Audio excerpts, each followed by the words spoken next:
నిన్న ఈ రాష్ట్రానికి మొన్నటి వరకు స్పీకర్గా ఉన్న వ్యక్తి పోచారం శ్రీనివాసరెడ్డి గారు మా మాజీ గౌరవ ముఖ్యమంత్రి వర్యులు కేసీఆర్ గారు గతంలో లక్ష్మీపుత్రుడని పిలిచేది.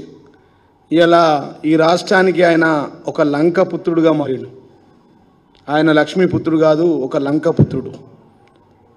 ఎన్ని అనుభవించాలనో అన్ని అనుభవించి చివరికి అధికారం లేకుండా బతకలేనన్న ఉద్దేశంతో గతంలో ఇదే ఈ రాష్ట్ర ముఖ్యమంత్రి రేవంత్ రెడ్డి గారు ఆయనని దండుపాలెం మూట అన్నాడు. ఆయన మాటలు మీడియా మిత్రులకు నేను వీడియోలో చూపించదలుచుకున్నా. అట్లాంటి వ్యక్తి ఇవాళ ప్రజాస్వామ్యాన్ని కూని చేసే విధంగా మరి పార్టీ మారడం చాలా సిగ్గుచేటని చెప్పి ఈ సందర్భంగా నేను తెలియజేస్తూ ఉన్నా. ఆయన పోచారం శ్రీనివాసరెడ్డి గారు అనేక పదవులు అనుభవించిండు. మొన్ననే ముఖ్యమంత్రి గారి గురించి కేసీఆర్ గురించి ఈ రాష్ట్రంలో ఈ దేశంలో నువ్వు ఉట్టడం మా అదృష్టం అని చెప్పి అనేక పొగడ్తలు పొగిడిన వ్యక్తి నిన్న మళ్ళీ పార్టీ మారడం దురదృష్టకరం. మరి ఈ ప్రజాస్వామ్యాన్ని కూని అయ్యే విధంగా రాష్ట్ర ప్రజలంతా ఆశ్చర్యపోతూ ఉన్నారు. ఈ పోచారం పోయి ఒక విషచారం అయిపోయిండు, ఒక విషంగా మారింది ఈ రాష్ట్రానికి అని చెప్పి సందర్భంగా తెలియజేస్తాం. గతంలో రేవంత్ రెడ్డి గారు ఆయన గురించి అన్న మాటలు వినిపిస్తాం మీకు. పోలీసులను పెట్టి నిర్బంధించాలనుకున్నా ఆయన కొడుకులు తలా ఓ దిక్కు. ఇవాళ వాళ్ళ గురించి చెప్పాలంటే ఒక ఆంబోతును ఎన్నుకుంటే అచ్చొచ్చిన దున్నపోతులు 3 వచ్చి ఊరి మీద పడి మేస్తున్నాయి. ఊర్లలో మైసమ్మకు దున్నపోతులను ఇచ్చిపెడతారు. అవి ఎక్కడ పడితే అక్కడ దొంగ చైన్ల పడి మేస్తాయి. ఇవాళ ఈ బాన్సువాడలో మైసమ్మకి ఇచ్చిన దున్నపోతులాక ఊరు మీద పడి మేస్తున్నారు. కొంచెమైనా సిగ్గుశరం ఉందా అని నేను అడుగుతున్నా. ఇవాళ పోచారం శ్రీనివాసరెడ్డి గారు అచ్చోసిన ఆంబోతులాకున్న నీ 2 కొడుకులను నియంత్రించలేవా? ఇక్కడ ఇసుక దోపిడీ మీదే, మంజిరాలో ఇసుక దోపిడీ మీదే, కంకర దోపిడీ మీదే ఇవాళ ఇన్ని రకాల దుర్మార్గాలకు పాటుపడుతున్న పోచారం శ్రీనివాసరెడ్డిని ఈ బాన్సువాడ ప్రజలు పొందబెట్టాల్సిన సమయం వచ్చింది. ఇట్లా తిట్టిన వ్యక్తిని నిన్న ముఖ్యమంత్రి గారు చాలా బాగా పనిచేస్తూ ఉన్నారు రైతుల కోసం అని చెప్పి రేవంత్ రెడ్డి గారిని పొగుడుతూ ఇంకా 20 సంవత్సరాలు ఆయన బాగుండాలని చెప్పి నేను అనడం ఒక సిగ్గుచేటని చెప్పి ఈ సందర్భంగా నేను తెలియజేస్తాను. మొన్నటి వరకు అత్యున్నత పదవులు, అత్యధిక నిధులు ఈ రాష్ట్రంలో, అత్యధిక ఇండ్లు ఉంది గత ప్రభుత్వంలో 10 సంవత్సరంలో ఈ రాష్ట్రంలో 119 నియోజకవర్గాల్లో ఎక్కడ లేనన్ని వేల కోట్ల నిధులు వచ్చినాయంటే 7,500 కోట్ల నిధులు తీసుకుపోయిండు బాన్సువాడకు. టీఆర్ఎస్ ప్రభుత్వ హయాంలో తీసుకుపోయి 12,000 ఇండ్లు కట్టుకున్నాడు.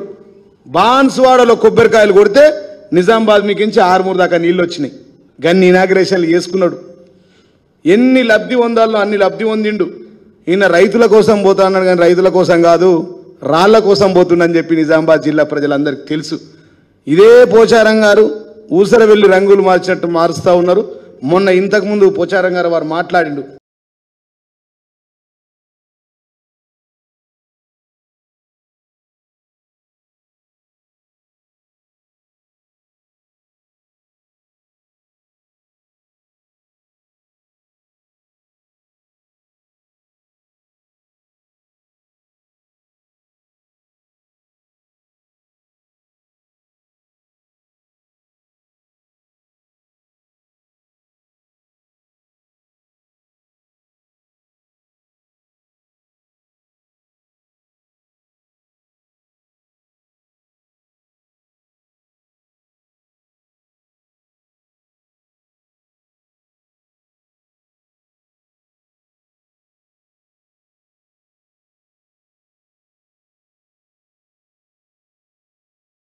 ముఖ్యమంత్రిగా రేవంత్ రెడ్డి గారిని పొగుడుతూ చాలా గొప్పగా ఆయన గురించి చెప్తాను. గతంలో ఇదే పార్టీలు మారిన వ్యక్తుల గురించి మాట్లాడిన రేవంత్ రెడ్డి గారి మాటలు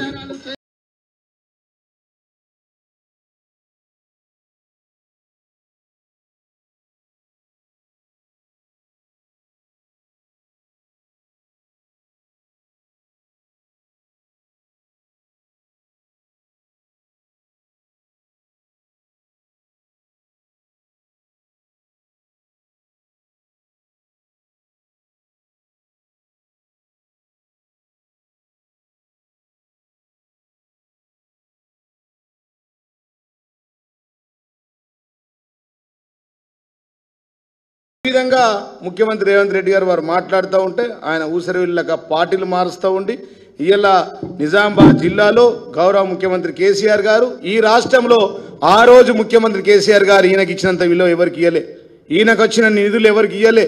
ఈ ఊరికి వచ్చిన ఇండ్లు 12,000 ఇండ్లు కట్టుకున్నాడు, వేలాది కోట్ల నిధులు చేసుకున్నాడు. ఇలా ఆయన రైతుల కోసం కాదు రాళ్ల కోసం పోతా ఉన్నాడు. ఆయన క్రషర్లు బంద్ అయిపోయినాయి, పాపం ఆయన ఇసుక దంద బంద్ అయిపోయింది. అందుకోసమే ఆవేదనతో వెళ్ళిండు.